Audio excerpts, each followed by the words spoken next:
Is it possible for us to actually introduce happiness into our lives? This question has been addressed ad nauseum, but I want to address it today in a way that's a little different, that I'm confident will leave you with a new view of the nature of happiness and clarity in your path forward from here, from now. Welcome to this week's episode of the Bites of Judaism podcast, helping you unlock your best life, know your why, and be everything you were born to be. To subscribe to the podcast, go to RabbiGlick.link/podcast. This podcast has been made possible by Mr. and Mrs. David and Malki Smetana. To dedicate a future episode of the podcast, be in touch at podcast@RabbiGlick.com. So, is it possible for us to actually introduce happiness into our lives? Technically, no. But practically, effectively, the answer is yes. Now, that sounds a little bit technical and picky, but it's important, and the reason I want to approach it this way is because it's important to understand the nature of happiness, and the more we understand the nature of happiness and how it works and why it works that way, the better equipped we'll be to direct our efforts and attention into the things that are actually going to bring the result that we all want, which at the end of the day is we all want to be happy, and we should. We should want that, and we should achieve it. So the question is, why technically not? And when we understand why technically not, we'll also understand how practically yes. Because ultimately, that's the thing that's most important to us, and that's the thing we're interested in. So I want to first draw an analogy, talk about something similar. So there's this idea that's discussed in texts by the sages, and it's basically, it says, it's almost kind of a proverb-ish, and it says that one who pursues honor, one who chases after honor and respect, the honor and respect will run away from them. And if a person runs away from honor and respect, the honor and respect will chase after them.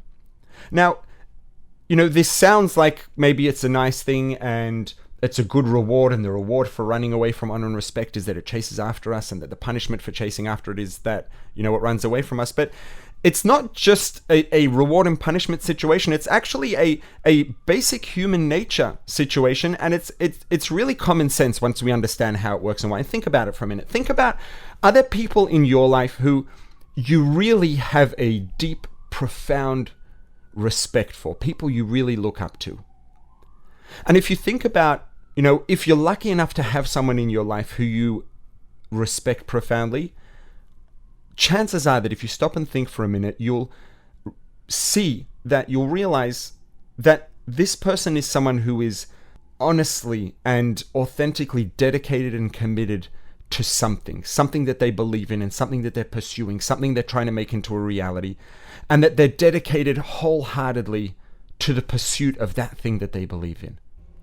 And the nature of us as people is that when we see someone who's dedicated, who's committed to something they believe in, especially when it's something that's much bigger than who they are as an individual, an ideal, something that's big and that's true to them, and that they're really committed, we naturally are drawn to feel respect for such people. Those people don't demand respect, but they do command respect.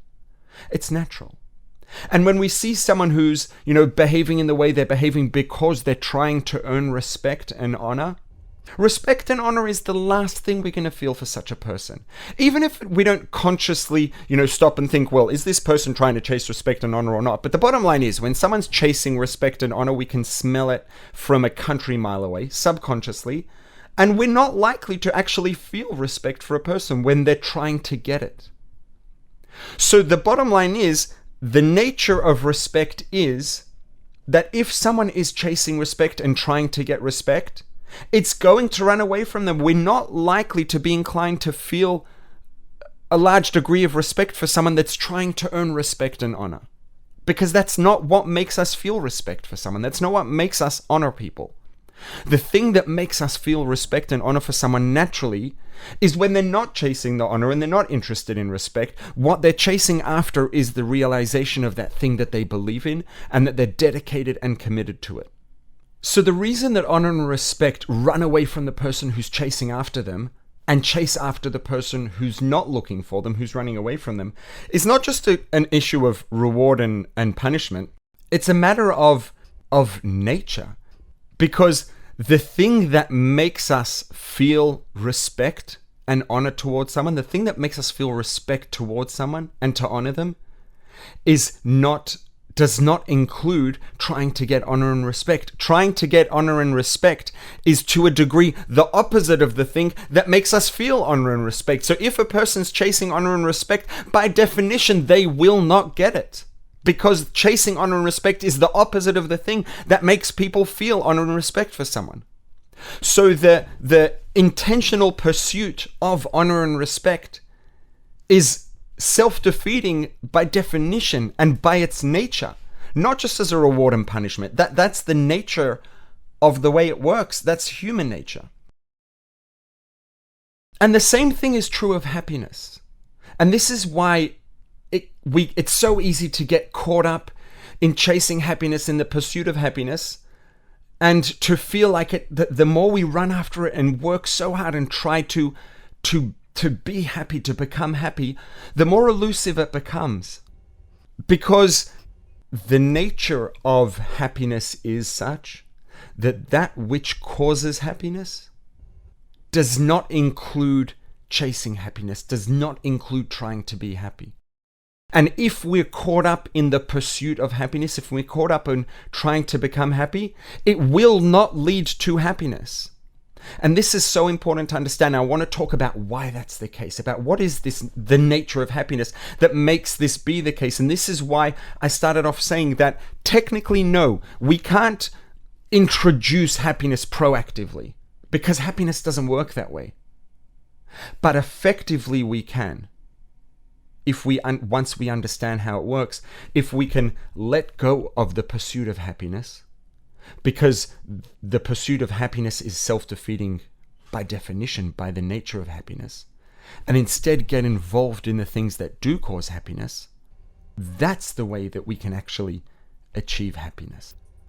And so I want to talk about the nature of happiness. And happiness is sort of in a category of very fundamental things that are built into our nature biologically as people. And these systems are built into our nature to guide us through life. So I want to let's start super basic, right? Let's talk very basic about hunger and thirst, right?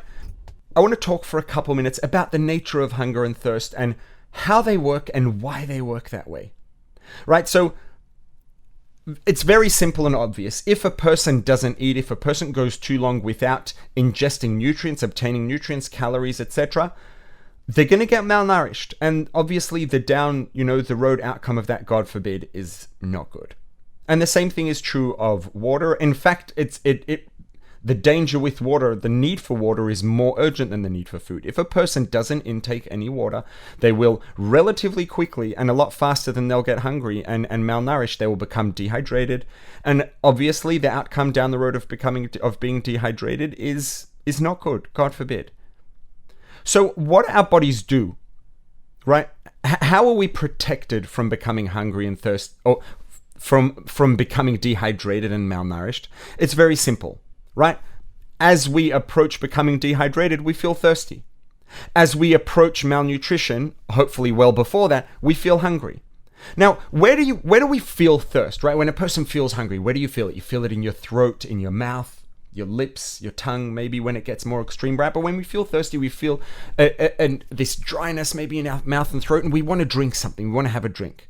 Now, it would be intuitive to think, and the same thing is true when we're hungry, right? When we're hungry, we feel, generally, if you think about where do we feel hunger, where do you feel hunger, chances are your answer is going to be in your stomach. We feel hunger in our stomachs. So intuitively, it would make sense to assume that we feel thirst in our throats because our throat is dry, our mouth is dry, because we're starting to be dehydrated. So because our mouth and throat is dry, we feel that dryness and we want to have a drink. And because our stomach is empty, so we feel that pain in our stomachs, it hurts that it's empty, we feel hungry and we want to eat. But the truth is that's not actually how it works at all. The way it works is very different. The thing that makes us feel hungry is actually our blood sugar, or the level of nutrients in our blood generally. our blood has enough nutrients in it to supply and to pass around the body to take care of the needs of our bodies, we feel, there's no need to feel hungry. Once the levels of nutrients in our blood start to drop, and the nutrients that we've eaten and digested and they've gone in the blood and we've used them up, and the levels in the blood are starting to get low, and there's not enough nutrients available in the blood for the body to do its work optimally, our brains get a message that our blood sugar is low, the level of nutrients in our blood is low, and our brain now understands that we need to get more nutrients. How do we get more nutrients? The most simple and obvious way is to eat. So our brains give us this sort of message that, oh, you feel hungry, your stomach hurts, you need to eat. But the reason we feel hunger in our stomachs is not because our stomachs are empty. It's because the level of nutrients in our blood is low, and our brains want us to make sure that we eat to obtain nutrients, so we get a feeling of pain in our stomachs to encourage us to eat. And the same thing's true of thirst. The actual cause, the message, the trigger for thirst is not dryness in our throat and mouth. It's actually, there are sensors specifically in our vascular system, in our blood vessels, that measure the blood pressure, that measure how concentrated our blood is. And when our blood pressure starts to drop and the blood gets very concentrated because there's not enough water in the blood to dilute it to the level that it's supposed to be at, these sensors get the message that the blood's too concentrated. It's the blood pressure's getting a bit low. There's not enough water in the system, in the circulatory system. So that sends a message to our brain that says, oh, not enough water in the system, we need more water. So our brains send us a feeling of dryness in our throat and mouth that makes us want to drink. Right? So it's not actually that our mouth is dry, that our throat is dry, that makes us want to drink water. It's not actually that our stomach is empty that makes us want to eat food. It's systems that are built into our biology that when our nutrients in our blood is low, it makes us feel a sensation of dryness in our mouth and throat. And it's really just a game that our brain's playing on us, a trick our brain is playing on us to encourage us to drink the water that we need. When the nutrients are low, it gives us a almost a fake sensation of pain in our stomachs to encourage us to eat, to get the nutrients we need. Right? So because let's say that these are the most fundamental things that we have to actively do intentionally, because breathing's more urgent, but that's more complicated because it's mostly automatic. But to make sure we don't get dehydrated and we don't get malnourished, there are systems built into our biology to deter us from becoming malnourished and to deter us from becoming hydrated, because it makes us feel uncomfortable, and that discomfort encourages us and incentivizes us to get the water that we need and to get the nutrients that we need by eating and drinking. Now, the same thing is true of fear, really, right? When our nervous systems in our brains detect something that is likely to be a threat to our safety or a threat to our health, they create this response that we experience as fear. We're afraid of that thing. And the fact that fear is something that's built into our nature is there to protect us from things that are a threat to our health and safety.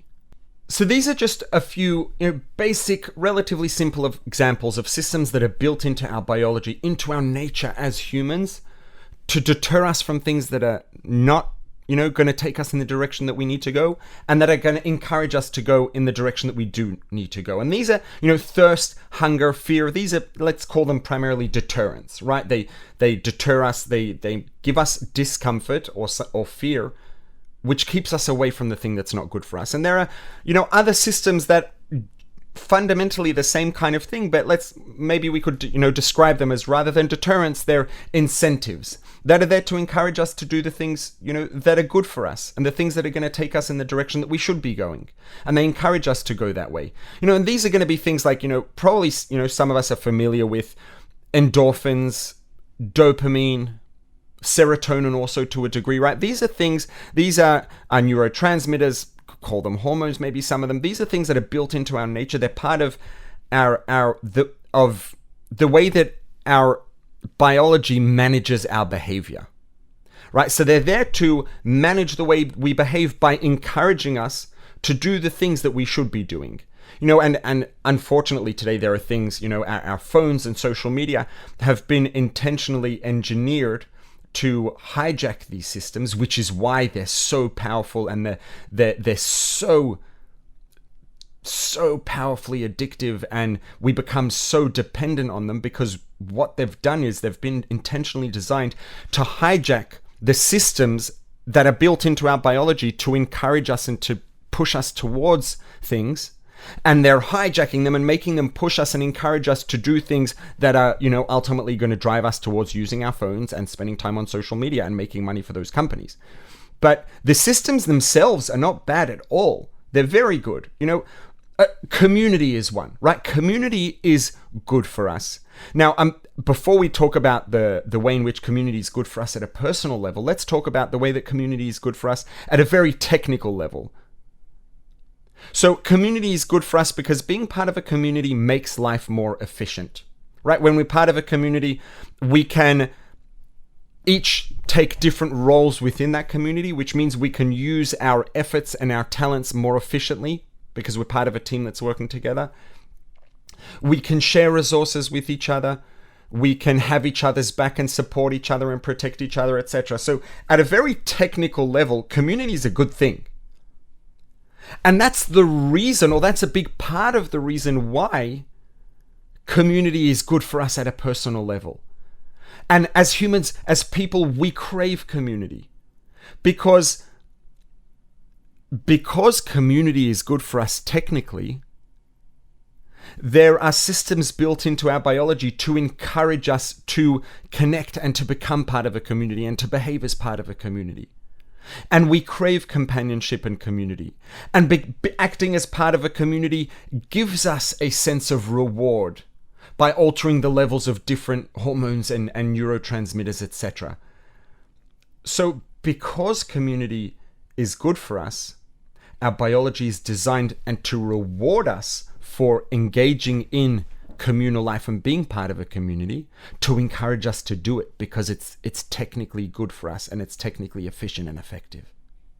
The same way that hunger and thirst, there are systems that reward us for eating and drinking or incentivize us to eat and drink by punishing rather than rewarding, by punishing us for not eating and drinking with pain, with the discomfort and hunger and thirst, to encourage us to get the nutrients and to get the water. And the feeling, the personal fulfillment and reward that we get from being part of a community is built in to encourage us to be part of a community because it's good for us. And the same thing is true with working hard, right? There's not much in life that's more fulfilling than putting in effort and working really hard on something. And it to a degree, it's not even necessarily that important, to differentiate between what it is, as long as it's something that's positive. If we're working hard on something positive, working hard towards a goal, and achieving and making a difference, these things are going to give us a profound sense of fulfillment and of, feeling rewarded deep down inside and feeling satisfied. And it's the same thing again, the feeling and sensation of rewardedness and fulfillment and satisfaction that we get ultimately at a technical level is managed by these neurotransmitters, by these hormones, by dopamine, by serotonin, by endorphins. And the reason that we're wired that way is because we are here to work hard. We are here to achieve. We are here to make a difference. And so there are systems built into our biology to encourage us to do those things, to work hard, to make a difference, to achieve, to grow. And this is, why to a very surprising degree, actually, and the truth is to a clinical extent, there are things that can really, help manage and treat even some instances of clinical depression. And of course, number one is I'm not a doctor. Number two is, even if I were, I would never be giving, specific individual advice over a podcast, over, a public conversation like this. But the fact is, and it's in the data, that there are people who can actually reduce their dose or even get off some medications in some instances of clinical depression through exercise, through becoming more physically active, engaging in meditation, doing things that make them laugh.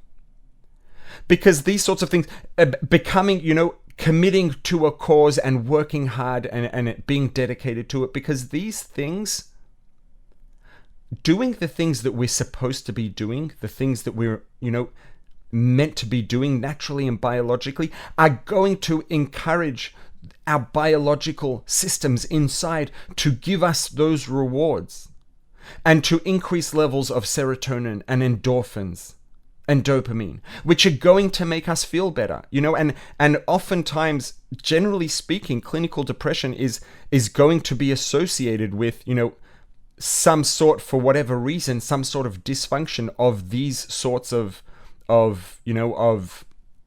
substances within the body, these systems that are there to encourage us and make us feel good. And when they're not operating optimally, we can, feel bad, feel down, feel depressed, have low energy, have low motivation, etc. And so getting involved in the activities that these neurotransmitters and hormones are designed to incentivize and to reward can actually increase their levels to substantial degrees that can, be helpful clinically, that can help people, to a degree that would show up in their clinical management. And obviously, again, this is obviously not intended as any sort of recommendation or treatment, etc. But you know what? What I would say is, what it can't hurt to do is, if someone, is having issues with depression, with feeling down, etc., it can't hurt to inquire and to raise, the question, perhaps with a certified, etc., medical professional who's managing the situation, and ask about the possibility of these sorts of things, of exercise, of getting involved in things, and getting committed and working towards something, achieving, growing, etc., and whether there might be pathways that involve these that can be part of a management plan and a treatment plan. So the bottom line is, ultimately, and happiness is a big part of this. Happiness is the same sort of thing. And, it does kind of get a little bit amorphous, and the barriers between what exactly is the definition of happiness, what exactly is the definition of general well-being and mental well-being and emotional well-being. I don't know that there are clearly defined boundaries between them. But overall well-being, mental, emotional well-being, happiness, let's put them all in a category, right? And some of the most important and powerful things that contribute towards a sense of well-being, a sense of satisfaction and fulfillment and feeling happy, there are biological systems in place to lead to these outcomes. And those systems are there to encourage us to do the things that we're supposed to be doing at a very technical biological level. And the same way this is true at a technical biological level, in terms of our bodies, biologically, every one of our bodies has a partner. And that partner is our soul.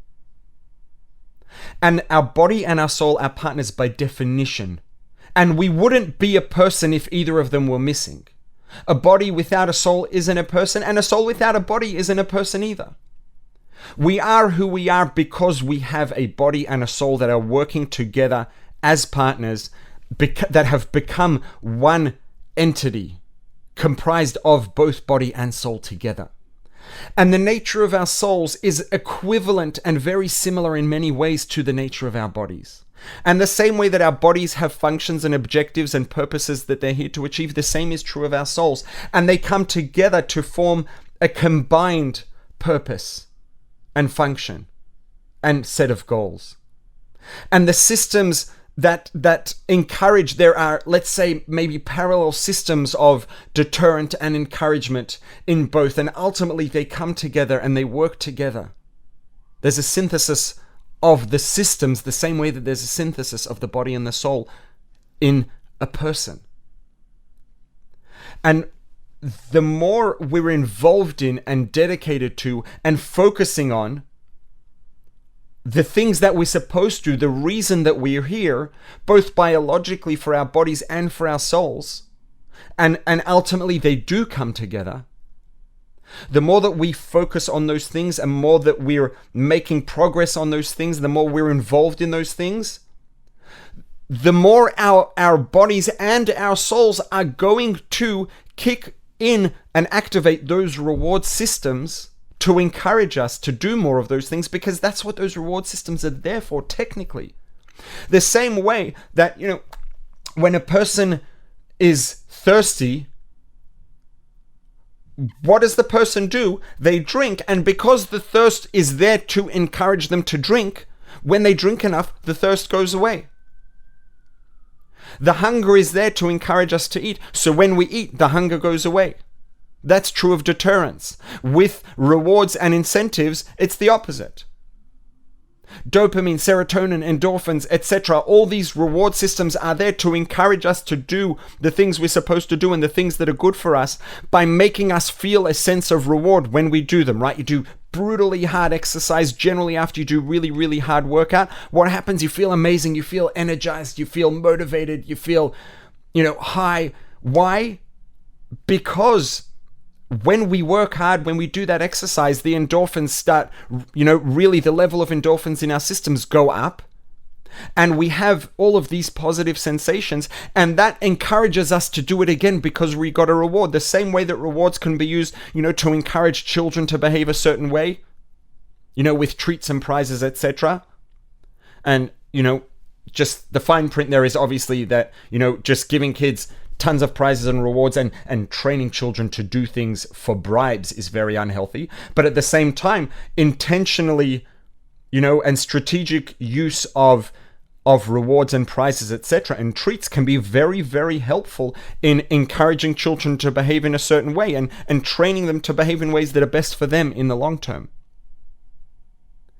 And the same way that we can use treats and, prizes, etc., and rewards to encourage behavior in children, or in students, etc., or in employees in a mature adult environment, our bodies are using rewards and treats to encourage us to do the things that we should be doing that are good for us. And that's true of our bodies, and it's true of our souls. Endorphins, serotonin, etc., dopamine, these are there to reward us for doing the things we should be doing, to encourage us to do more of them.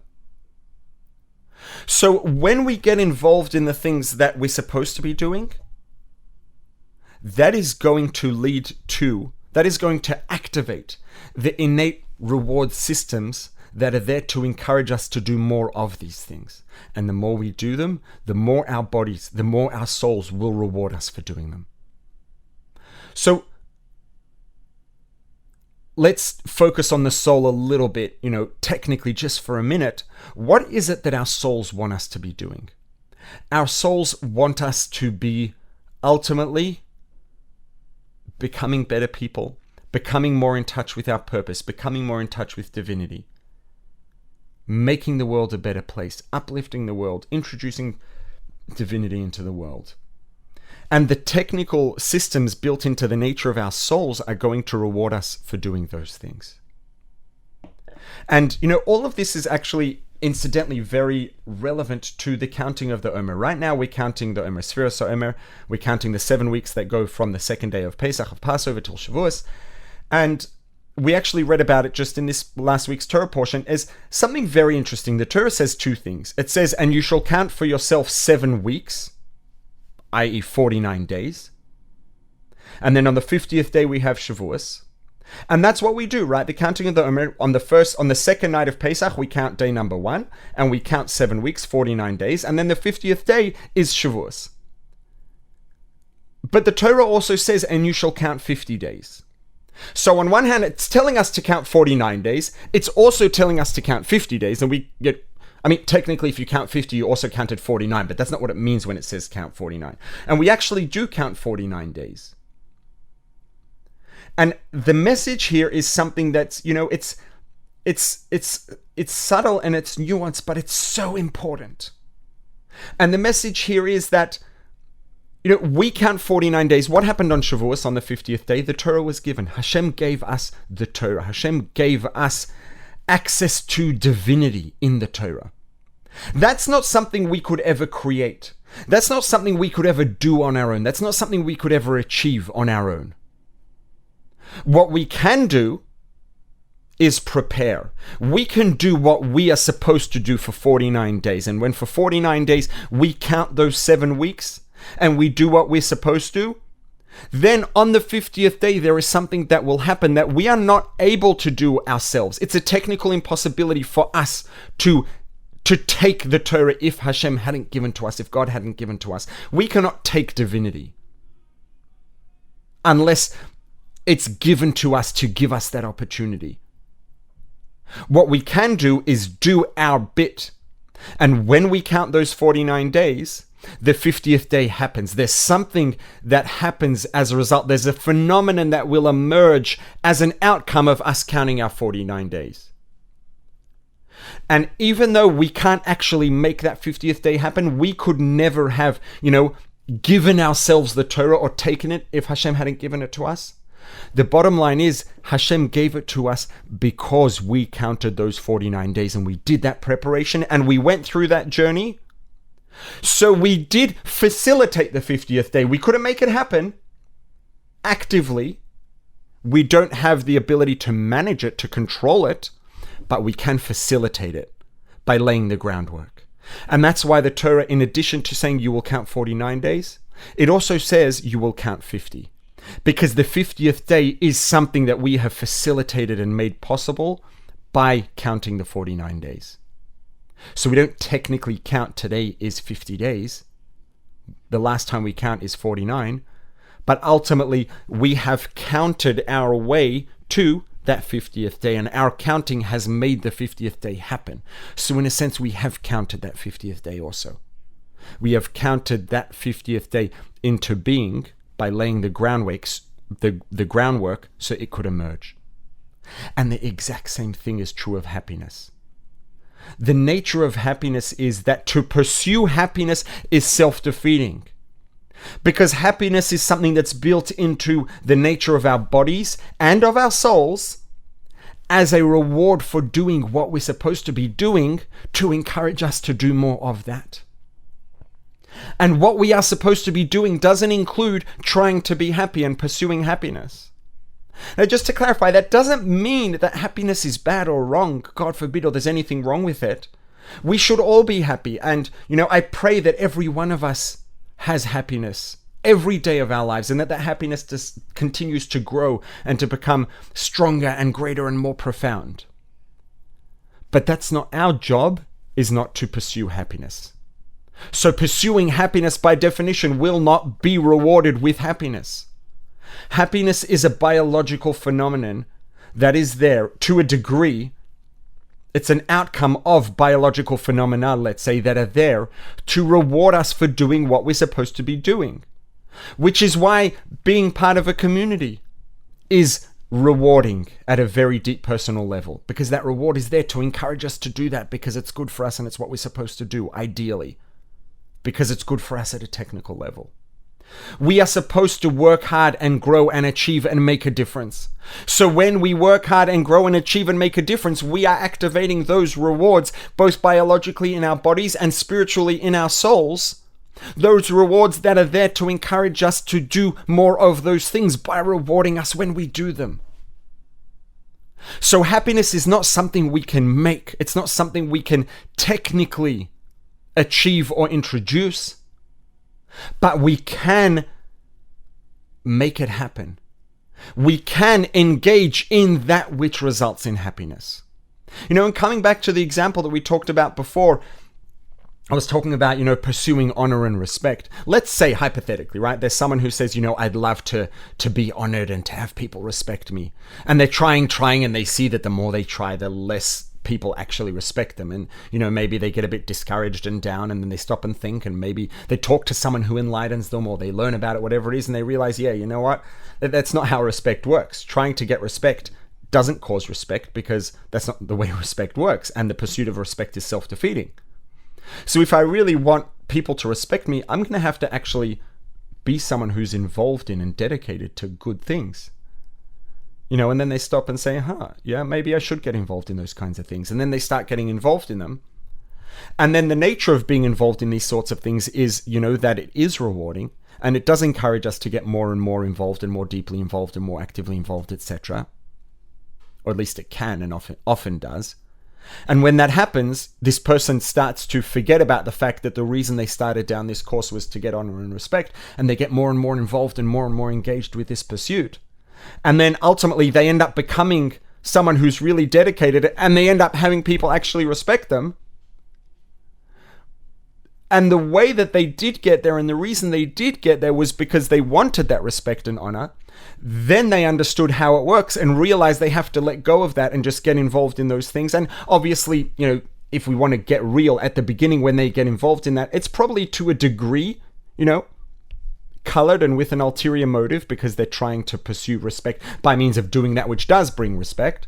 But if they're really doing it properly, ultimately, the reality is that they will probably over time let go of that ulterior motive, and it will recede into the background, and they'll get pulled more into it. And if that does happen, that's when they'll become the person who people are going to naturally feel respect for. And it's the same thing here. We can introduce happiness into our lives, but not by trying to introduce happiness into our lives, because the nature of happiness is that that's not how it works. Nature is a phenomenon that's built into our biology and built into our souls. Just like, and this is true of fulfillment and satisfaction. All the most valuable things in our lives, things that, by definition, the things that are the most valuable should be things that we can't create. Because if the most valuable things in our lives are things that we can create, then there's going to be a limit on what we can have. Right? If we think about it, one should hope that we can have things in our life that are far beyond what we can create ourselves. Things that are way more valuable and profoundly rewarding and truly valuable and objectively valuable and subjectively and experientially valuable than what we can create ourselves and what we can achieve. And all of those things, by definition, if they're things that we cannot achieve and make ourselves, then how do we get them? How do we get that 50th day? How do we get the Torah? By counting the 49 days. And when we count the 49 days, we have effectively counted the 50th day, even though we don't technically count it. But we've made it happen by counting the first 49. And we can have happiness not by trying to get it, but by engaging in that which naturally leads to happiness, to satisfaction, to fulfillment. All of these things cannot be created by us. We can't actively introduce them, but we can engage in that which will cause our biology and the systems in our souls to give them to us. And that is by getting involved in the things that happiness and satisfaction and fulfillment are designed to reward. The same way that we can raise our serotonin and our dopamine and our endorphins by engaging in behaviors that they were designed to reward. And when we engage in the behaviors that those things were designed to reward, then they will reward us to encourage us to do it more. When we engage in the behaviors that our souls want us to do and that our biology wants us to do, to make a difference, to make the world a better place, to grow physically and spiritually in our physical health, our mental health, our personal spiritual development, and to make the world a better place, the more we get involved in these things and making a difference, it